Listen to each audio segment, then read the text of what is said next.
ভগবান শ্রীকৃষ্ণের 3টি এমন নগরী যেগুলো আমরা কখনোই ভুলতে পারি না। নাম্বার 1, দ্বারকা নগরী।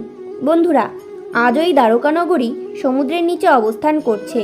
ভগবান শ্রীকৃষ্ণের দ্বারকা নগরী সম্পূর্ণ সোনার দ্বারা নির্মিত ছিল এবং পৃথিবীতে এমন কোনো রাজা ছিল না যে এই নগরী জয় করতে পেরেছে। শ্রীকৃষ্ণ এখানে বহু লীলা করেছিলেন এবং নিজের প্রজাদের নিজের সন্তানদের মতো ভালোবাসতেন, কিন্তু সেই প্রজাদের কারণেই দ্বারকানগরী একসময় সমুদ্রের মাঝে বিলীন হয়ে যায়। নাম্বার 2, বৃন্দাবন ধাম। বন্ধুরা, আমরা কিভাবে ভুলতে পারি বৃন্দাবন ধামকে? এখানেই শ্রীকৃষ্ণের শৈশব কেটেছে। যখন শ্রীকৃষ্ণ বৃন্দাবনে এসেছিলেন তখন এই নগরী দেবভূমিতে পরিণত হয়েছিল।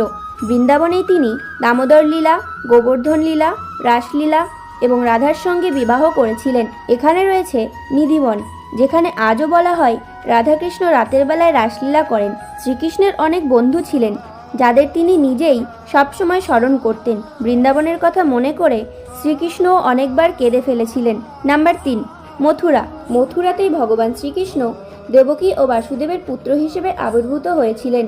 সেই কারাগারে যখন শ্রীকৃষ্ণ জন্মগ্রহণ করেন তখন স্বর্গ থেকে সমস্ত দেবতা তাকে দর্শন করতে এসেছিলেন। তো বন্ধুরা, ভিডিওটি ভালো লাগলে কমেন্ট বক্সে জয় শ্রীকৃষ্ণ অবশ্যই লিখবেন।